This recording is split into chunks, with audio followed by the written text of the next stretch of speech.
Hi guys, welcome back to my channel, the best place to be wherever you are on your wealth journey right now. This week somebody asked me a really good question about fixed mortgages.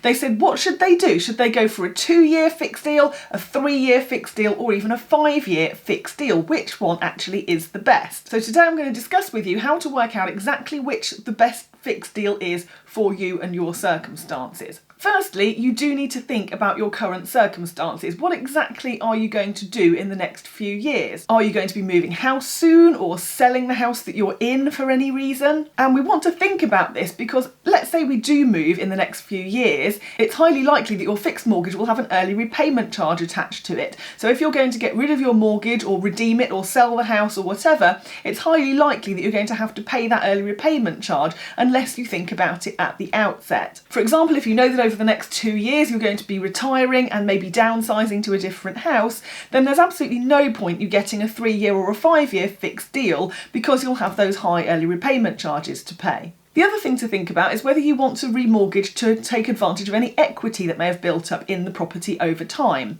So whether this is the house that you live in or an investment property, what are you going to be doing in a few years? Do you want to take equity out of the property? Because again, if you do, you need to think about that now rather than being stuck into a fixed deal with the early repayment charges and so on. So with a buy-to-let, for example, you may decide because your area is on the up and everything's doing really well, you know that the property is gaining value, it may be that you want to refinance it after 2 years to take advantage and pull some of that equity out, in which case again totally pointless going for a 3 or a 5-year deal. If on the other hand you are very stable at the moment, you know that this is exactly where you want to be living for the next few years, and it might be that you're worried about things that are happening in the marketplace. It might be, I don't know, Brexit or the general impact of coronavirus on the property market, and you might be concerned about interest rates rising and things like that, then obviously it's better to go for a longer term fixed deal because that will give you certainty of your mortgage payments for at least 5 years. And you can even get some 10-year fixed deals as well.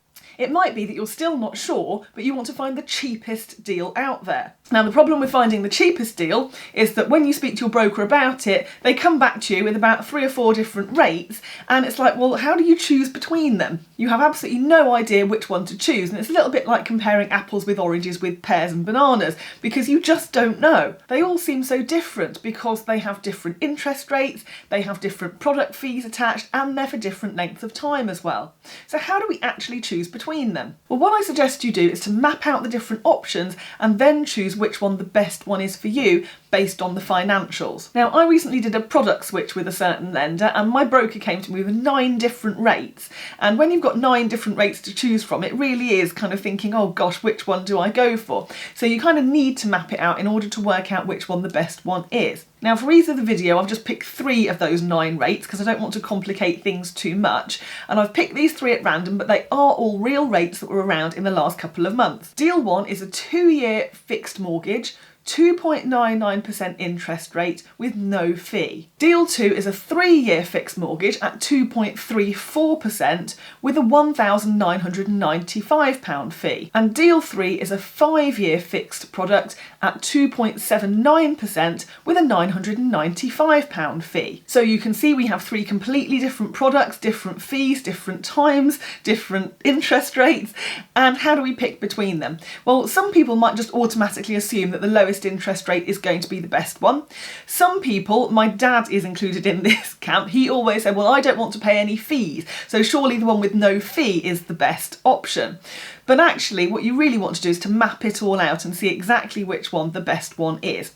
So how do we go about doing that? Well, let's have a look. Start off by working out your monthly mortgage payments on an interest-only basis on all 3 of these products. Now, it doesn't matter at this point if you're going for repayment. What we're trying to work out is how much the cost is to us in real terms. If you have a repayment mortgage, you're paying both the interest and the capital back every single month. And the capital, the way that I look at the capital, is that your house is like a gigantic piggy bank and the overpayments, the capital part, if you like, gets paid into the piggy bank. So that's all staying where it is. What we need to work out is how much it's actually costing us in interest every month.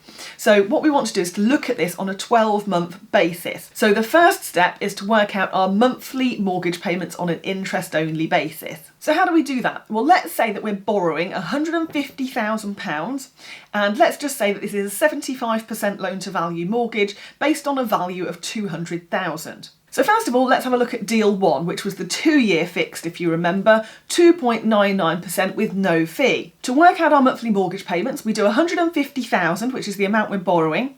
We times it by the interest rate, and then we divide it by 12. In this instance, it comes to £373.75. We do the same with deal 2, which is the 3-year fixed deal. So 150,000 times 2.34% divided by 12, that comes to £292.50. And deal 3, the 5-year deal, 150,000 times 2.79%, divide that by 12, and it gives us £348.75. Now already you might be thinking, well, deal 2 must be the best one because that's the cheapest interest every single month. But actually, don't forget that that's actually got the highest fee as well. So we need to make sure that that really is the best deal. So to work out the best deal, we have to factor those fees in.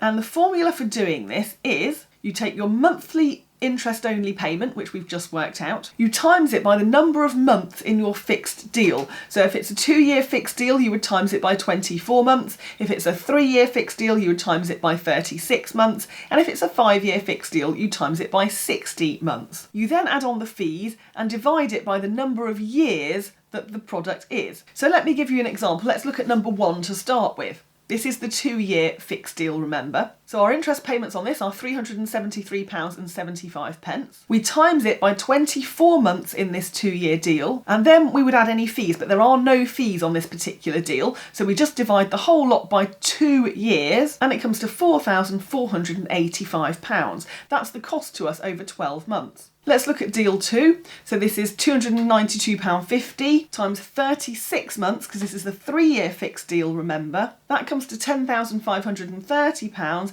Add on your product fee of £1,995 and then divide by 3 years.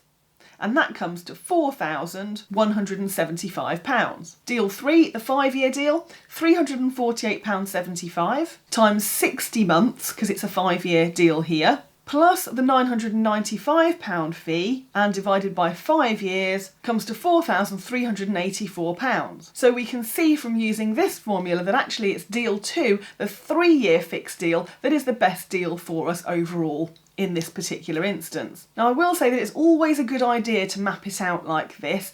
Don't just assume that because it's a low interest rate or there's no fee that it will automatically be the cheapest deal. It just so happens that in this particular example it is the one with the lowest interest rate, but it happens to have the highest fee that is the best deal here. But what I would say is that when your broker comes to you with several different deals like this, it's always a good idea to crunch the numbers and work out which one is the best one for you financially. So I do hope you found this video useful, guys. Do let me know how you got on with your own number crunching in the comments just underneath this video, and don't forget to give me a thumbs up if you've enjoyed this as well, just underneath here too. Have a watch of these 2 videos up next because they will definitely help with your wealth journey. Subscribe to the channel if you haven't done that yet as well, and thanks ever so much for watching this one, guys. Stay safe and I will see you next time.